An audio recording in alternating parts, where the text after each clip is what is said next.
Hello guys, welcome back. Last video में हमने discuss किया था कुछ प्रॉपर्टीज़ इम्पल्स फंक्शन की। लास्ट में हमने डिस्कस किया था सैम्पलिंग प्रॉपर्टी को एंड मैंने कहा था कि हम लोग सैम्पलिंग प्रॉपर्टी को डिटेल में देखेंगे, उसका प्रूफ दिखाऊंगा मैं आपको। तो इस वीडियो में हम लोग बात करते हैं अगेन सैम्पलिंग प्रॉपर्टी की। तो जल्दी से वीडियो को शुरू करते हैं।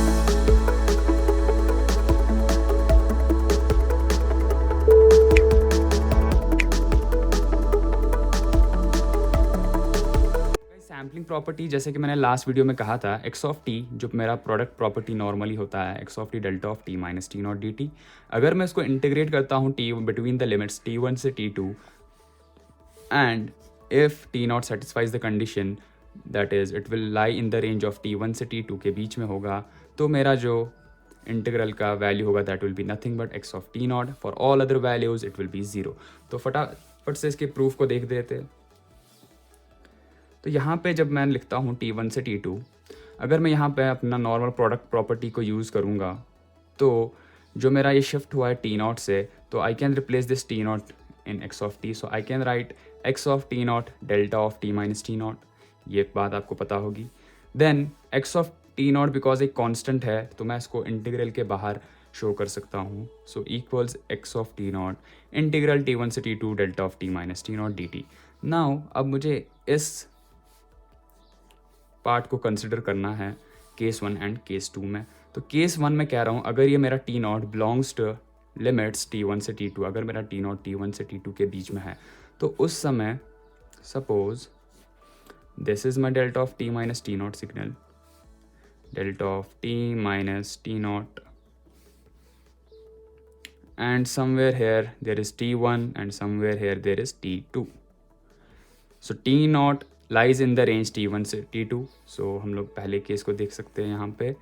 एंड जब मैं इस चीज़ को इंटीग्रेट करता हूँ बिटवीन दीज लिमिट्स, हमें पता है एरिया जो होता है इम्पल्स फंक्शन का वो 1 होता है because it's 1 into delta of t minus t not and integration gives nothing but area.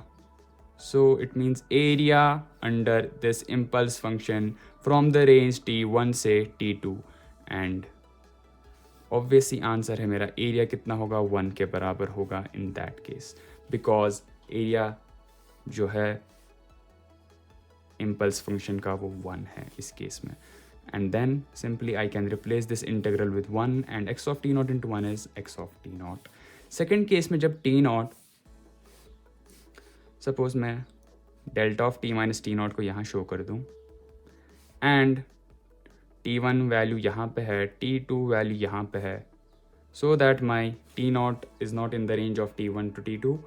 इस केस में जब मैं इंटीग्रल करता हूँ t1 से t2 के बीच में इम्पल्स फंक्शन को, t1 से t2 के बीच में इम्पल्स फंक्शन इज ज़ीरो, तो आई कैन सिंपली से 0 into D T, that means nothing but zero.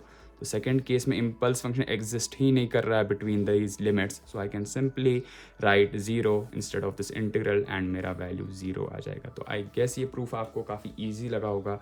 हम लोग कुछ प्रॉब्लम्स देखते हैं अब। सबसे पहला जो है t plus T square delta of t minus 5 D T.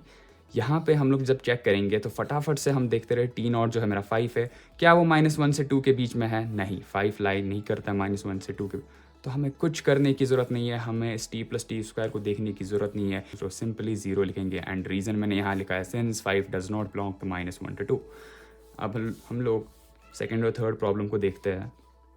t plus cos 2 pi T delta of t minus 1 है, लिमिट है 0 से इन्फिनिटी।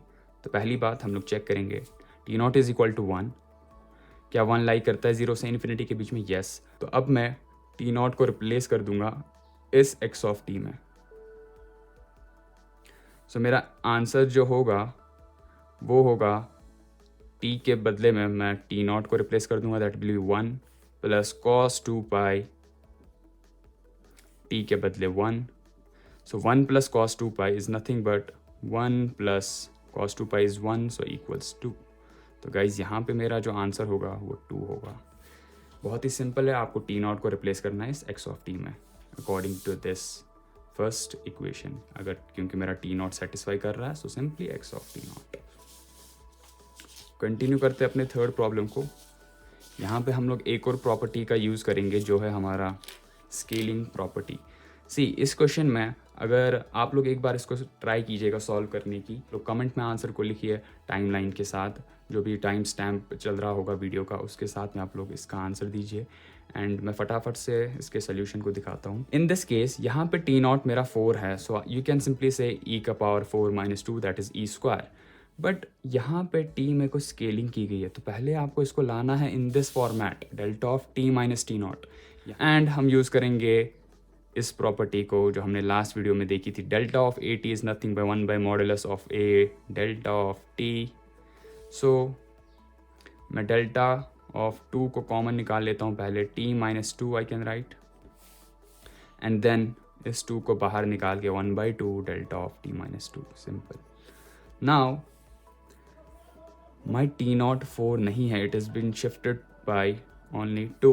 तो गाइज इसीलिए आपको यहाँ पे ध्यान से इस प्रॉब्लम को करना होगा, आपको 4 से शिफ्ट नहीं करना है, बल्कि जब आप इस 2 को हटाएंगे तब ये सिर्फ 2 से शिफ्ट होगा, delta of t minus 2। In that case मेरा शिफ्ट सिर्फ 2 से है एंड मैं रिप्लेस करूँगा t नॉट इक्वल टू 2 से इन दिस फंक्शन।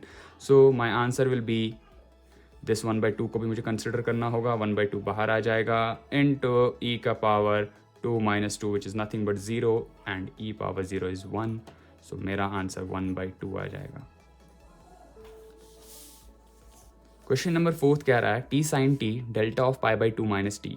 ये भी बहुत इजी है, डेल्टा ऑफ π/2 माइनस टी दिया गया, हम लोग इसमें से माइनस को कॉमन निकालेंगे, minus t minus π/2 and delta of minus t is nothing but delta of t, तो हम लोग इसको t माइनस π/2 लिख सकते हैं, या अगर आप इसको स्केलिंग की तरफ भी देखेंगे तो 1 by mod of minus 1 is 1/1, तो again it is delta of t minus π/2।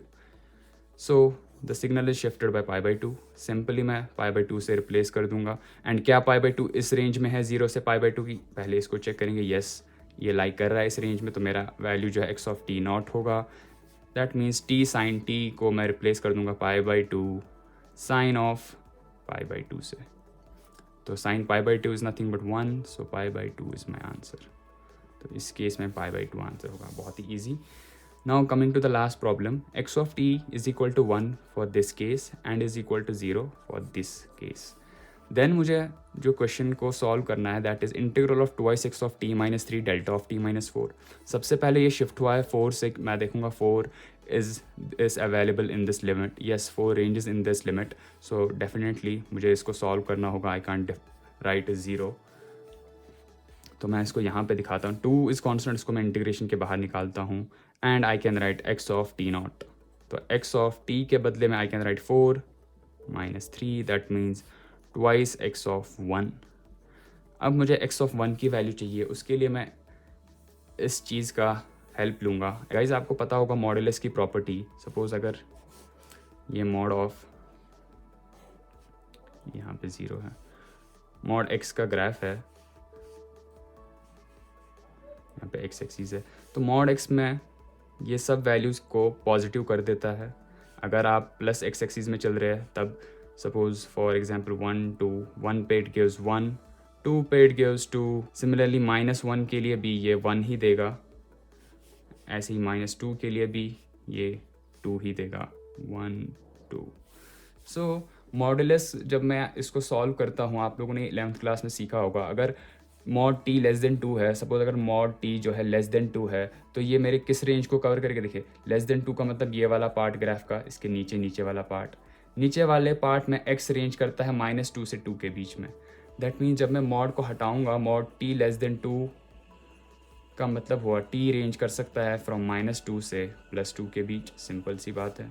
आप देखिए आप 2 से नीचे वाला पार्ट देखिए ग्राफ का, उस पार्ट के लिए ये टाइम एक्सिस का इतना पार्ट कवर कर रहा है, -2 से 2 के बीच का पार्ट। जब मैं सॉल्व करूँगा मॉड t लेस देन 2 को, that means for t equals -2 to 2 मेरा x ऑफ t 1 है, and for the limits outside this -2 to 2 my value is 0। यहाँ पे मुझे 1 पे चाहिए था वैल्यू, तो 1 पे कितना वैल्यू होगा, ऑब्वियसली बात है 1 लाइज बिटवीन -2 to 2, सो उस पर जो वैल्यू है that is equal to 1, so twice x of 1 is nothing but 2 into 1 equals 2, तो my answer will be option A, that is 2। Guys इस वीडियो में बस इतना ही। अगर आप लोगों को ये वीडियो पसंद आई हो, लाइक शेयर एंड सब्सक्राइब ज़रूर कीजिए एंड इस चैनल को सपोर्ट कीजिए। Thank you guys for watching the video and I